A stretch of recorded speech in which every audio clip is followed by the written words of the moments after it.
let's just get greasy. Let's get it. Let's go. So I'm gonna grab my number 3 cylinder.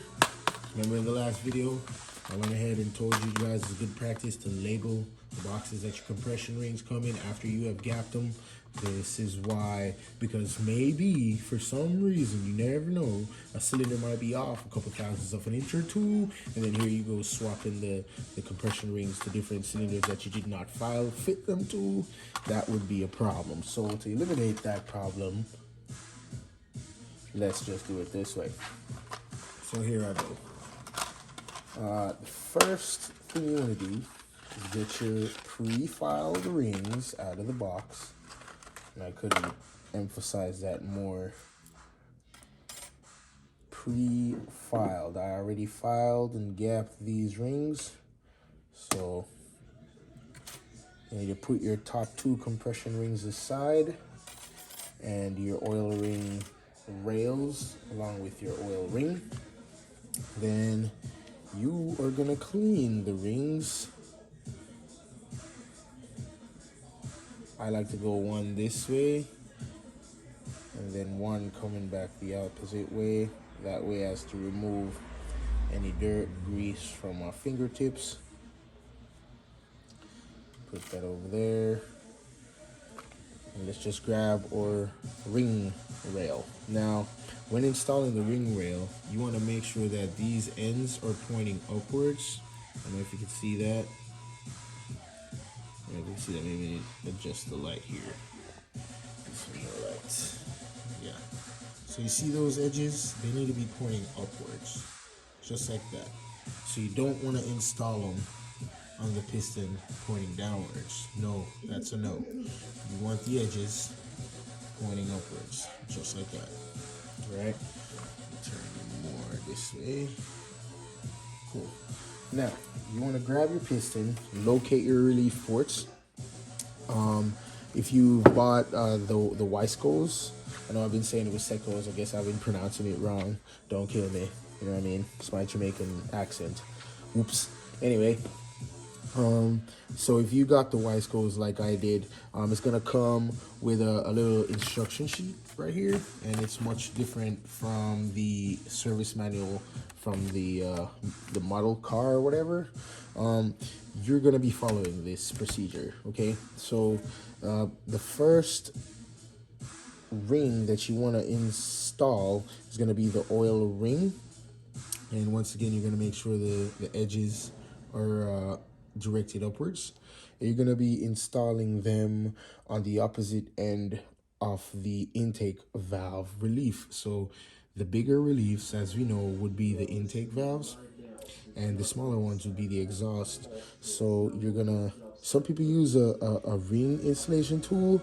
To be honest, you don't really need that, and I don't like that because it stretches the rings. You can really just spiral them on just like so. So you put one end in, and this is a trick I learned from installing Molly and all those big V8 blocks. So you just spiral it on just like that, no big deal. And just make sure that the ends are not butted up together where they're cockeyed. Just make sure they're nice and flush, kind of like that, in the groove of the piston. Let's see if I can come closer. There you go. You see that? Perfect. No overlapping, and it's right at the center of the base or forward piston. Let's call this section, the exhaust section, forward piston, and the intake section, backward piston, okay? Let's just come up with some terms. Now, you got your oil ring rail, installed. Grab your oil ring rail. It should already be cleaned and ready to go. So when you're gonna place your bottom oil ring rail first, and where you're gonna orient that gap is gonna be at the top right hand corner of the intake valve relief, which will be the backwards piston or rearwards piston, what you may have. Anyway, so we're gonna go ahead and place this on the bottom side of the of the piston. So I'm going to show you how you do that on the bottom side.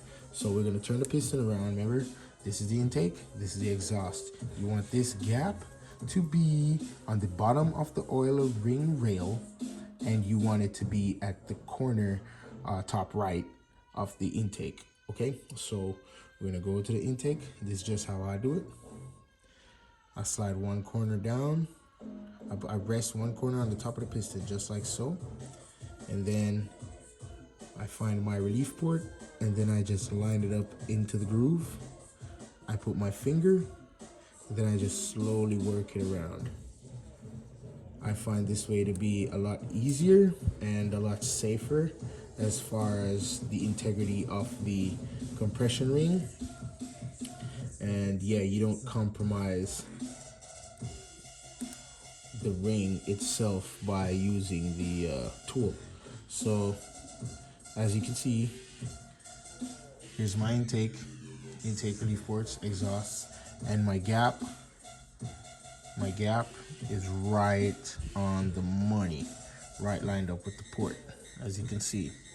So this one is complete with the bottom installed and the rail installed, the ring installed and the rail rather. Now we're gonna put on the top rail. I'm gonna go ahead and get that clean.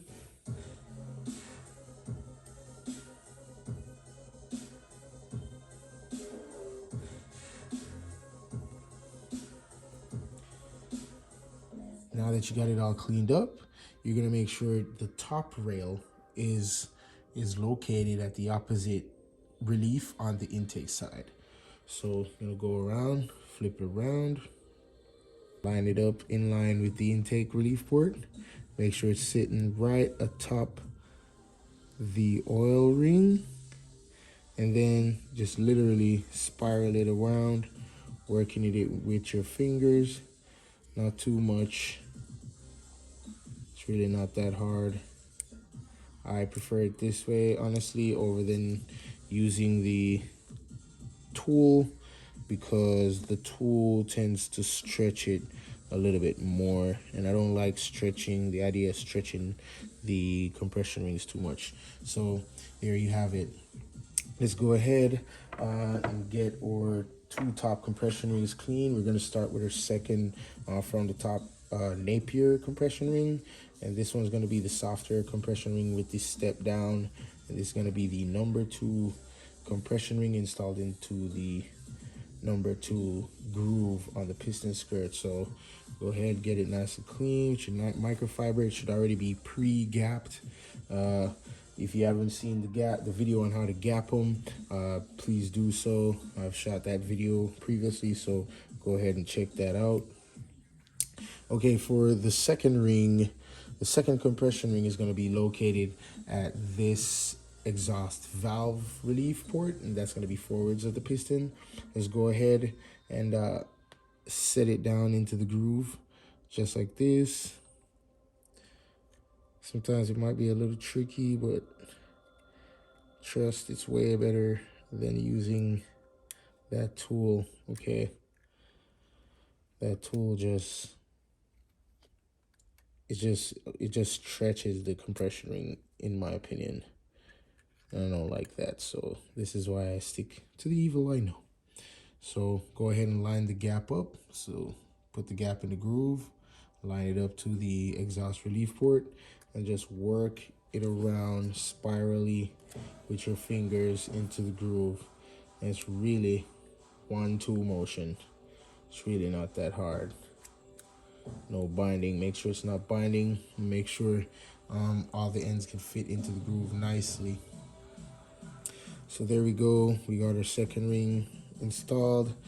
So when you're installing it, make sure that the inscription on the ring is facing upwards, not downwards, because the step down is on the bottom, and that's actually the scraper for the second ring that acts as that. So there's that. Let's go ahead and get our top compression ring clean and ready for installation.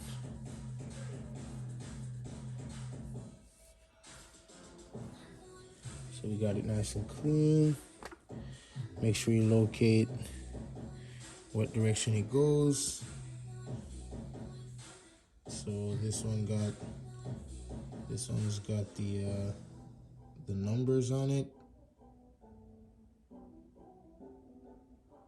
Perfect. Well, there you go. We're gonna be installing it upwards. So this one, the top compression ring is gonna be at the opposite exhaust valve relief port. You're gonna do it just the same. You're gonna start with one edge, set it in there, and just spiral it around. Just like that. So really no need to use a piston compression tool, that pliers, to expand the compression rings. You really don't need that. I don't like it. You could run the risk of breaking that ring, and these kits are pretty expensive, so I don't know if you want to be throwing away $700 like that. But anyway, that's how you go ahead and install your compression rings. Now, with all your compression rings installed, let's just go ahead and see if we can compress the rings on this piston and prep it for installation. We're going to go ahead though and verify our gaps. Their gaps are indeed where they're supposed to be, and some of my gaps have shifted.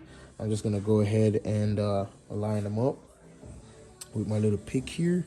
So I'm just gonna line them up. Boom.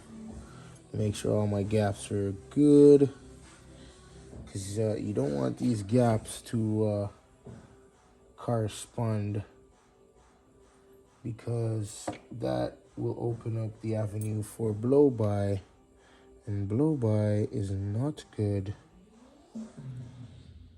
especially in these blown applications.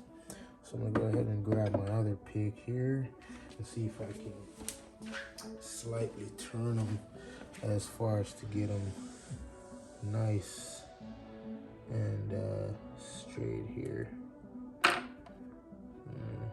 Get this one over there, and that one's there, and that one's there. Okay, beautiful. So I don't know if you can see this, but see here.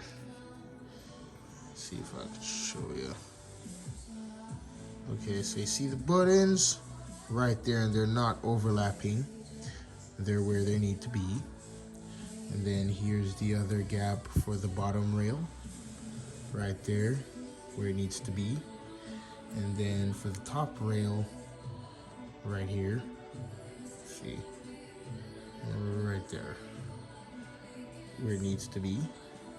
And then your bottom compression ring, number 2 compression ring, right there, where it needs to be.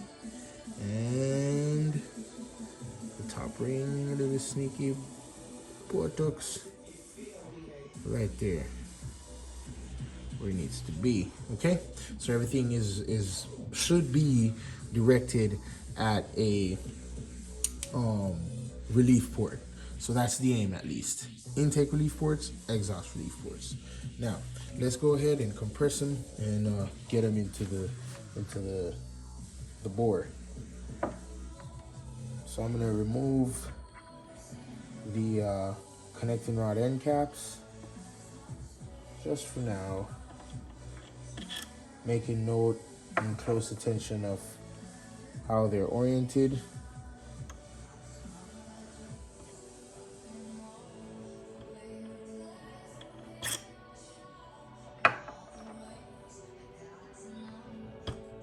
Got that removed. Let's get my compression tool. And this is it. Simple compression tool. It's really nothing fancy. I've been using this tool for years, and I can't say I'm displeased. I'm pretty pleased with this tool. So here we go. Just slide the sleeve over the piston and compression rings. And with this method, you want to be extremely careful as you're tightening and compressing not to rotate the compression rings, because you want them as close as possible. They might rotate a little bit. It's not too detrimental, but you want to get them compressed and not rotating at all if possible. And you want to make sure that everything is properly compressed in here. You don't want this thing to slip on you, because that could cause you to destroy a compression ring. You don't want that. There we go. It's properly tightened. So now I'm gonna go ahead and check my bearings. I'm gonna go ahead and get some assembly lube on there.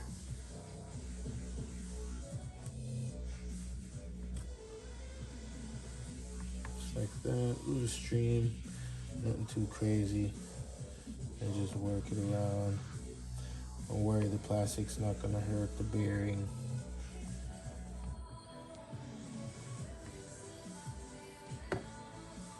And you want to slide it down so that the skirt of the piston is protruding outwards. You will see what I mean. Here we go. So slide it down. You can use the piston skirt as form of a guide to help you get it down in the bore. So let's go over to the engine and get this piston installed. Follow me over here. Boom. Okay, we are working with our number 3 cylinder. So what you want to do is make sure that your crankshaft is centered downwards into the bore. So if you can see, my crankshaft is down there, centered into the bore. Make sure your bore is also lubed with some oil, some engine oil will do.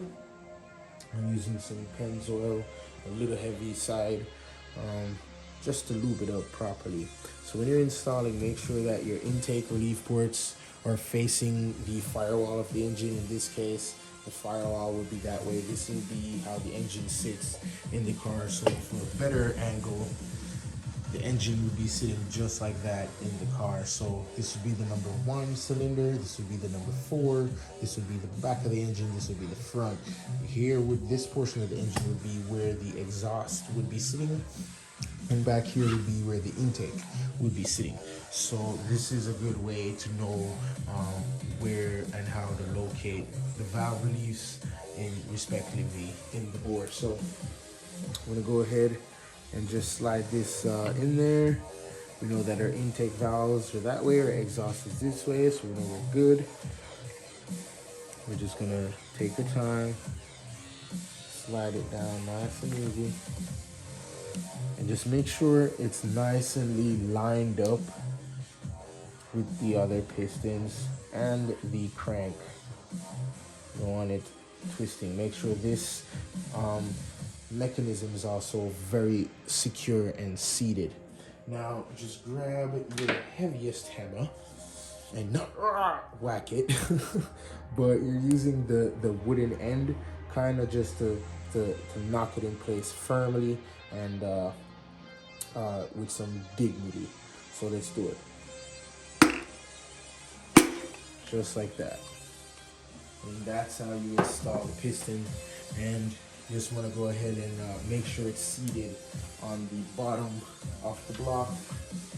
So you go ahead and pretty much push it down until it's seated onto the crank journal. Take your time. Take your time. Take your time.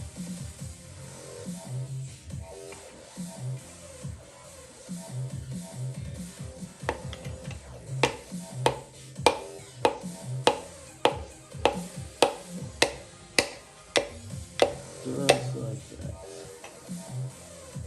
Yeah. And now that we have it down, Just give it a nice firm tap.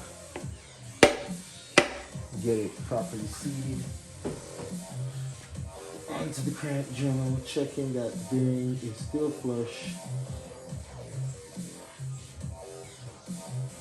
Onto the crank. Like just get a little screwdriver. If it's shifting a little bit, make sure the screwdriver is clean, of course. And just make sure to press the bearing against itself as far as to flush it up, just like that. I'm gonna take you under here so you can see what I mean. So it should look something like that, with the bearing flush and on top of the crank journal.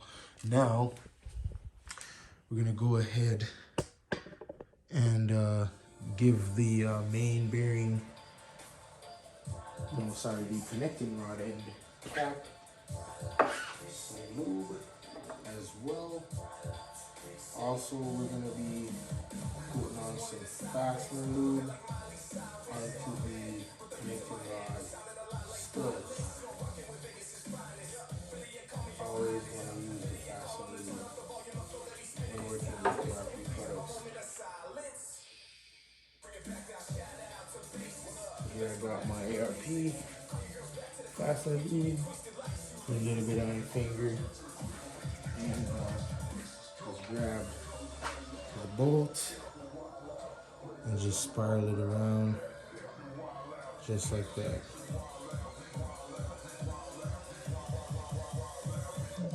Just like that. I was ready to go.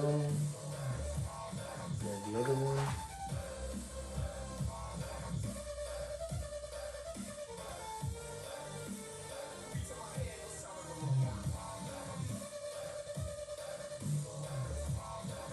Just like that. Nothing too crazy. Get it off your fingers. Make sure your hands are nice and clean, because you don't want to get any of this stuff on the bearing really bad. Also, make sure you got the assembly lube on the bearing itself. Go ahead and lube it up nicely. Make sure you cover as much surface as possible. So there we are, nice and ready. Go ahead and make sure that your connecting rod ends cap lines up. So I know that the notch for sure, if you've been watching the previous videos, there's a way that you orient the connecting rod onto the piston. If you don't know, you can go ahead and check out the previous video on how to assemble the connecting rod to the piston.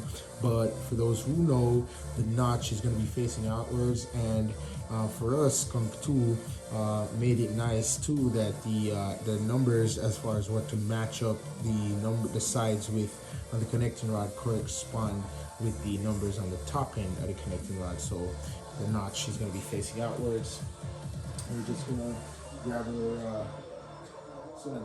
our 7/16 and run these bolts up into the connecting rod. So let's go ahead, get under there, and install our connecting rod. Just make sure the guide pins are lined up. Don't apply any force to the rod just yet. You don't want to shift it and move it out of place. Just to secure it so that you get the other one in.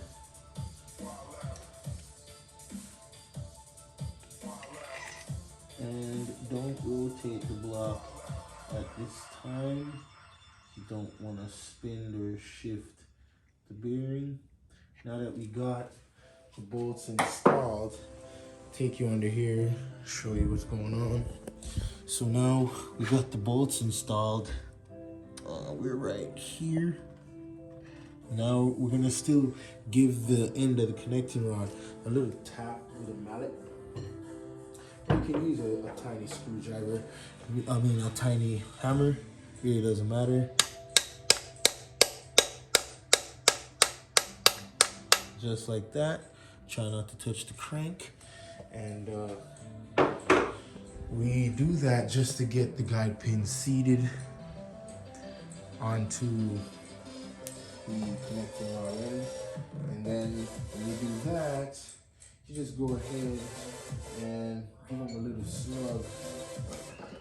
And then flip the block over to tighten.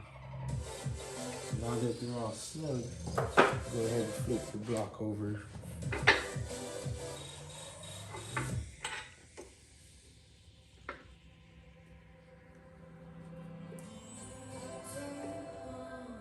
Good. Okay, now they're all snug. Let's begin torquing. So with the kit, you're gonna have a specified torque value on your kit.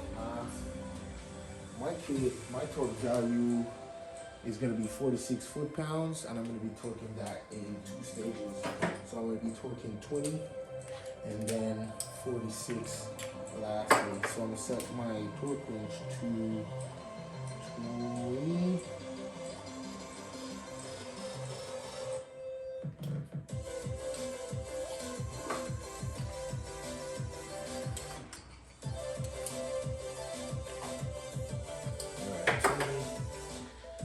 Go and torque them down each side.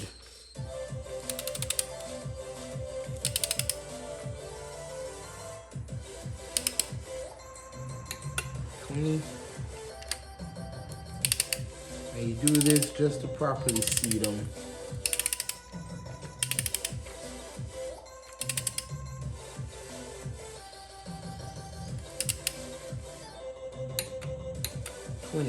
Now we're gonna go ahead and recalibrate to 46 foot-pounds.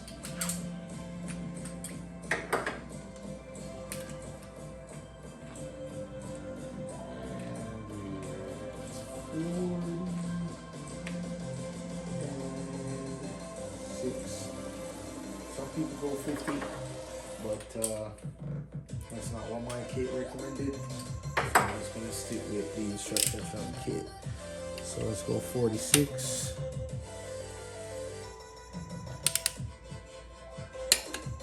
It's 46.